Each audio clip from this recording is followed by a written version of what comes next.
this is Katie. First of all, do you notice anything different about me? Yes, I dyed my hair. It was time to go darker again. I've been blonde / light brown for like 2 years.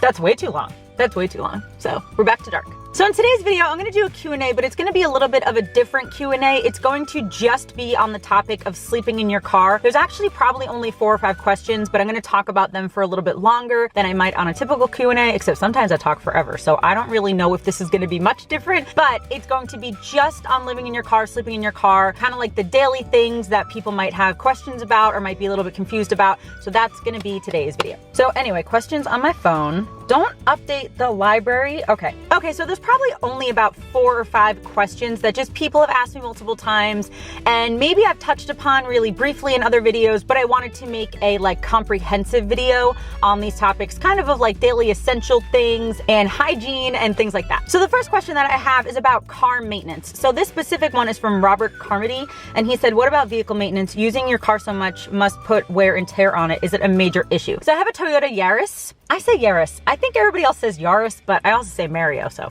And Toyotas are kind of notorious for lasting a really long time. I have about 160,000 miles on this car or so, maybe more than that. Let's look. 162,672.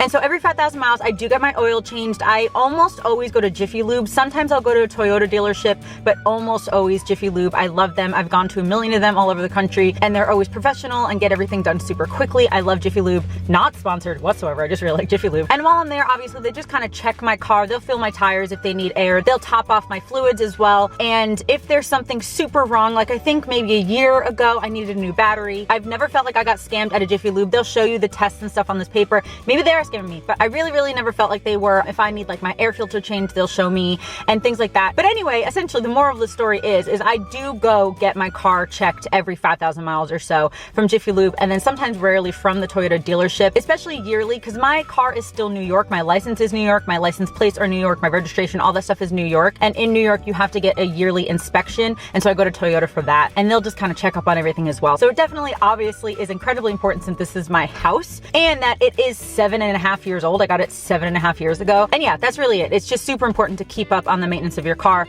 And that's it. So I've gotten a few questions, I think, before about eating in your car. This specific one is from Abby McCready. What should I eat if I live in a small car? I can't cook because I would have to do it outside, and it rains 9 months out of the year. Where do you live that it rains 9 months out of the year? But anyway, so sometimes I do cook when I'm camping and stuff. I'll cook. I have a camping stove in my trunk, and I'll make things like macaroni and cheese, or what else do I even make on my camping stove? But like boxed things like that. If you like soups or things that are canned or boxed that are easy to transport that you don't need to refrigerate. But Abby specifically asked, what can she do that's not cooking? And so most of the time I don't cook. I don't really love to cook. It's kind of not my favorite thing to do, especially if it's just for me. Oh, and by the way, I have a crazy strict diet. I'm off gluten. I don't really eat soy. I don't really eat like a bunch of things. But essentially, I go to the grocery store almost every day. And that might seem like a hassle or something to you guys, but honestly, there's just certain things that change drastically when you live in your car. Some people, when they live in big trucks and stuff, they'll have a refrigerator or something like that. I don't have one of those. I don't want to get one. That's not something that I want to deal with. I do have a cooler, but that's kind of only for like really specific scenarios where like, yeah, for the next 4 days, I really want to have like chicken and ranch dressing. And so I'll put those in the cooler. But just for every day, I'm not going to keep that cooler filled with ice. But so anyway, about every day I'll go to the grocery store. Some grocery stores have like pre-made food already, like wraps or sandwiches, or like even just tuna fish made with the mayonnaise already in it. There was a co-op in Minneapolis that I went to a bunch like a month ago when I was there, and they had a bunch of like cooked veggie side dish things, and they have like cooked chicken and things like that. But a lot of times I'll go to like the deli part of the grocery store and get enough cold cuts for just a day. I eat Boar's Head cold cuts. They're gluten-free. I know I can eat them. And if you just get like less than a quarter pound of like meat and like a few slices of cheese or whatever, that's enough for a meal, and none of it goes to waste because you're not getting a big portion of it. And then also I usually have things in the car like candy or cookies or muffins, cereal, things like that, that will just last a while in the car. And then like I said, if you really want cereal and you need to have it with milk, you can go to a grocery store and get one of those little like these things, like the small things of milk, and just use it for a one-time use. So that's kind of the most important thing I found in the car, is eating canned stuff, eating stuff that does not go bad, like tuna in a can or chicken in a can, and then buying like an avocado, mashing it up and making a meal like that. If you guys really want, I can do a completely separate video on kind of what I eat in a day when I live in the car. Let me know in the comments if that's something you're interested in. I'm just kind of giving you super random ideas that aren't very cohesive right now. But so anyway, essentially canned food, some fruits and vegetables, and then obviously things like peanut butter, bread, any bready products, depending on how healthy you want to be, and things like even pretzels and potato chips. And sometimes I'll go and I'll buy a thing of guacamole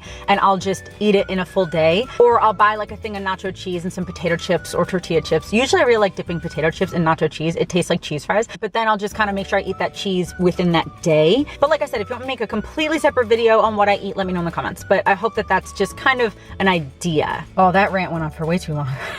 So Donna, Eddie, and tons of other people have asked where I use the restroom. I answered this question in a Q&A a really, really long time ago. I'll link that here, but I totally don't mind giving you guys an updated version of it because I don't even remember my answer back then, but it probably has changed. So essentially when I'm driving and I'm on a road trip, I will stop at rest areas and I will stop at gas stations, preferably the big truck stops like Pilot and Flying J and Love's and TA and things like that. More often than not, they're totally safe. They're pretty clean. Like, it's just fine. One of the things, again, that is a pretty drastic change living in your car, like you don't have a full kitchen, is that also you don't have your own bathroom. So to make living in your car much easier, you have to get used to using a different bathroom all the time. You just kind of have to get used to it. And honestly, once you do it for a little while, you totally get used to it. Like, it does not bother me whatsoever. So yeah, so when I'm driving, I'll use a rest area or a big gas station. But honestly, most of the time I need to use the restroom, I'll go to Target, TJ Maxx, or Marshall's, or a supermarket. They're, again, super safe, pretty clean all the time. And nobody notices if you just walk in, use the restroom, and leave. Like, nobody cares, nobody notices. And they're just kind of everywhere anyway. And so it's been pretty easy for me. But also even just places like Starbucks, like if you're at a restaurant or a library, just kind of like wherever you're near a bathroom, use it.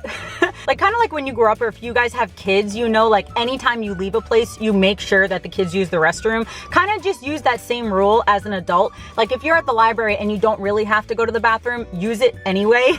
Or if you're at a restaurant or if you're at Target, just use the restroom anyway, because you might have to go in an hour and you might not be near a restroom. And then maybe you'll get a little bit anxious or a little bit stressed or a little worried about, okay, now where do I go? Just use one whenever you see one. But also, like I said, there's so many places that are open really late. Like Target's usually open till about 10. Sometimes they're open even later. And then truck stops and rest stops are open 24/7. So those are easy to use in the middle of the night, or if you're driving, or if there's just one closer to you than a TJ Maxx or something. So the next question that a lot of people have asked, where I shower. And so that is a very important question. And thank you guys for worrying about my hygiene. So first of all, I have no idea where they are right now, but I have these shower wipes that you can get from like Amazon or whatever if you have a mailing address, but they also sell them at like camping stores and hiking stores, or like outdoorsy kind of stores. They just have these like shower wipes. You can also use baby wipes, but I find that those leave me a little bit like stickier, or like I feel like they leave a residue. I think the shower wipes work totally fine if you're not near a shower, or just if you feel kind of gross and kind of grimy and you want to wash the parts of your body that feel kind of gross and kind of grimy. But most of the time on the road, I shower in two different places. One, the gym.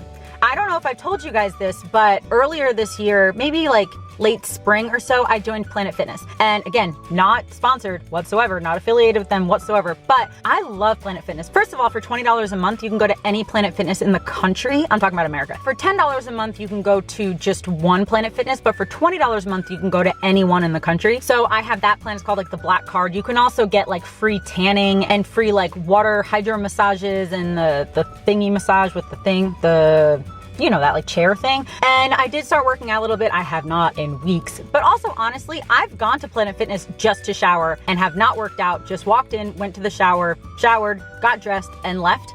They don't care. Nobody cares. I have a membership. I'm paying my money to go there. And so that has been like a lifesaver for me, especially because they're in most parts of the country. When I was in Montana, it was a little bit harder because there's only one and it was in Helena, but the campground I stayed at had a shower. So the second place, I guess there's three, because the second place would be some campgrounds and national parks have showers. Sometimes you have to pay for them. I think at Yellowstone, it's like $3.50 or $4 to take a shower. So I definitely did not do that every day. But yeah, so those are public showers that just sometimes you have to pay for. But then the third option is that I meet people, or I have friends, or I have family members, and I just shower at their places. Okay, and the last question is from S731S.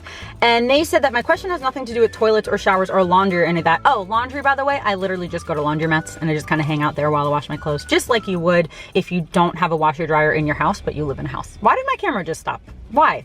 Why? So then they asked, how do you deal with the Wi-Fi/internet situation, and how do you charge your electronic devices that you use? So the first question, I have unlimited data on my phone. I'm on a family plan with my family, with my mom and 2 of my brothers, and we have unlimited data. We actually just switched to that a few months ago, and it has been a lifesaver. So I can use my phone data as much as I want, and then also I can hotspot it to my computer. So sometimes I'm just sitting in the car and I want to be on my computer. I can just hotspot my phone to my computer and then use my computer on the internet on my computer. But if I don't want to do that, or if I want to sit at a desk or something, I almost always nowadays, this is also a new thing that I just started doing maybe a month or 2 ago, I go to libraries. I've gone to so many libraries the past like month or 2, guys, especially in Minneapolis. I've probably gone to like 6 different libraries in Minneapolis. They have a million. I love them all. It's free Wi-Fi. You have like a desk to sit at, and you can also charge your electronics there. So I do that a lot too. But then also sometimes I go to Starbucks and other coffee shops as well, but I generally just like Starbucks. But if you want to go online at Starbucks, you have to buy a drink. But if you go to the library, it's free. So it just kind of depends. If you really want a Starbucks drink anyway, you might as well use their Wi-Fi. And then also to charge my electronics, it's the same thing. When I go to the library, I just kind of bring everything and charge it while I'm there. But also